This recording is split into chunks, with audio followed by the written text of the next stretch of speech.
Well, good morning, our beloveds. We don't even know how many times we have channeled to our another, and she just is unimpressed. So we shall try again.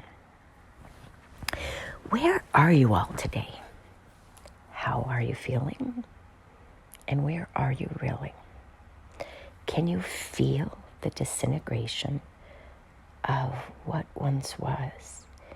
How it can't gain traction anymore. How those who are trying to create chaos are not finding the same foothold that they had 2 or 4 years ago. It doesn't mean that they're not trying.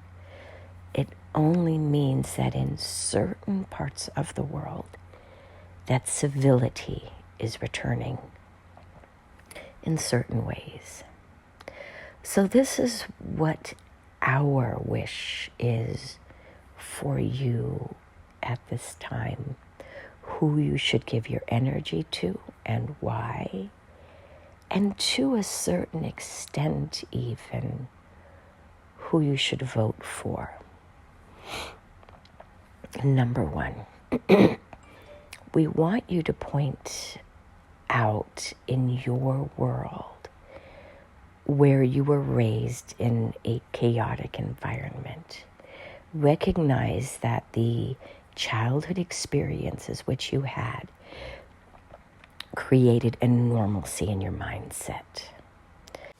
So this means that if you were raised in a home where there was yelling or manipulation or just chaos, that is your love language, and that is what is familiar to you. Now, pay attention to who out there in the political realm is trying to stir the flames of discontent.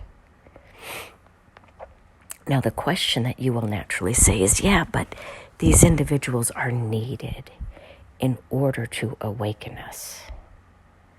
But there are different ways of awakening individuals. The point that we are trying to make is, if you could find somebody who is not an instigator, but simply speaks truth, that is where you wish to put your energy.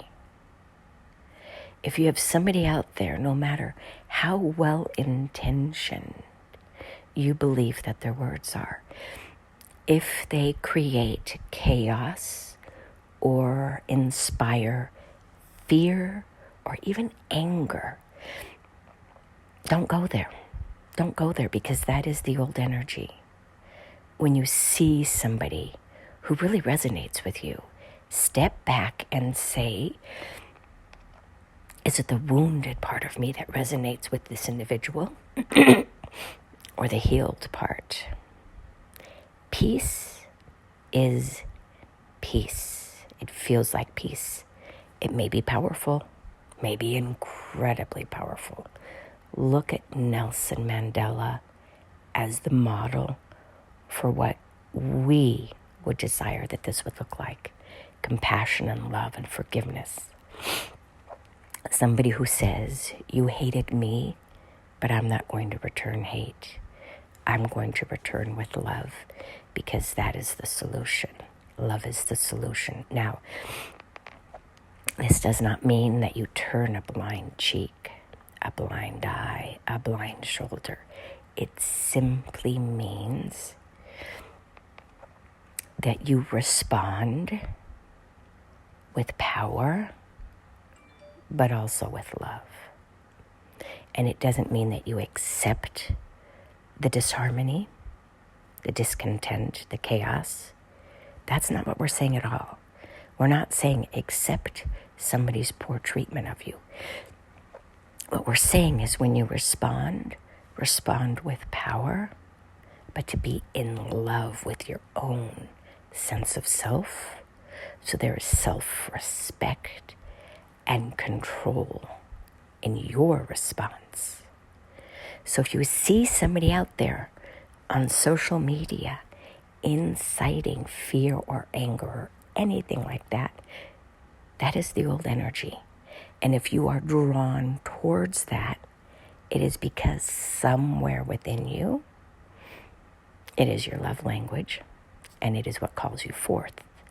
So that means, believe it or not, there is work to do on all sides of the aisle.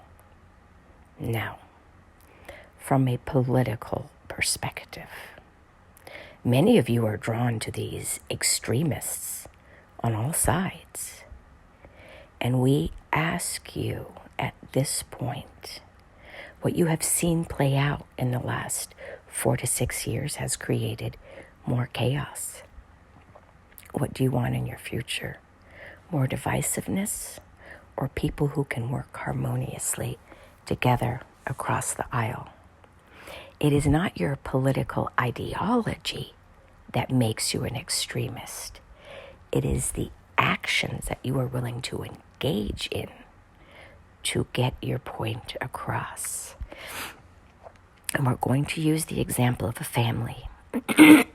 If you are the parent and you have a child and you are trying to lovingly convince the child to eat its vegetables before the pudding, how do you do that? Who would you prefer to have as a parent if you were the child? Would you want somebody who beats you into submission, who shames you, who guilts you, who uses these really aggressive tactics? Or would you prefer a parent who is so self-aware of who they are and what their role is to teach you to feel safe in your own body, that the parent is loving and compassionate and makes it feel like there's not even a struggle, so that you don't feel like life consists of struggles of, I have to give this in order to receive that? What if there is a natural flow where you're not so resistant to your green beans because you just know it's okay, it will nourish your body? Or alternatively, if you don't like them or your body doesn't like them, you may vomit and vomit next time, and at some point the dialogue will change between you and your parent because it really is harmful to your body. The point that we're getting at is we're asking humanity to be less resistant and more agreeable to compromise, but in a way which is collaborative. I get to share what's important to me, you get to share what's important to you, and then let us collaboratively find a solution that both of us can digest, can live with. Can you see how it is not a win or a lose or a lose or a win? It is simply a compromise that was collaboratively agreed to or upon. This is the energy where we wish to draw humanity into. Find what this feels like and then vote in those people who can do it. They may be few and far between on the political horizon, but maybe by us just sharing this now, we will inspire some of you who are more compassionate compatriots or patriots, however you want to talk about it.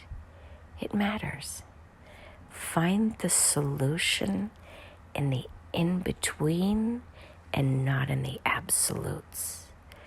That is how humanity gets through this next experience of life. The catalyzing energy that was needed to open this can of whoop-ass has been opened. You all are very aware now of the opposing positions that many of you have. But now, how do you come together and collaboratively create a better world for everyone, not just those with your political ideology. That will be the biggest task, to find a solution that everyone can really live with. And when you hear those people again who are trying to incite fear or hatred, recognize that that's their love language, and you're going to create more if you elect them. And at this point, humanity really does desire a grown-up who has done their own inner work and is no longer reactive, and therefore can think out of their prefrontal cortex and come up with a more optimal solution. Find someone who has done their inner work, and you will find someone who will be a much better leader because of how they lead you to be agreeable to the compromising, collaborative, corrective action that will help to stabilize the wobble that you all feel at this time. Just believe in yourselves and in the process, and just continue to do the best that you can. But we're trying to point out some really critical messages that you all need to integrate in order to recognize why you are naturally drawn to certain politicians or activists, and what you can do about it to find a better way of protecting the Titanic from sinking, because nobody is really looking at the icebergs that are coming at you, because you're also focused on the here and the now and what you actually see, that you don't analyze what is below the surface. Find yourself the grown-ups who are very self-regulated and don't need these antics to get the eyeballs on them for marketing purposes, but instead are those calm, rational individuals who actually have some skill sets that they bring to the table as well. Validated experience of compromise and collaboration.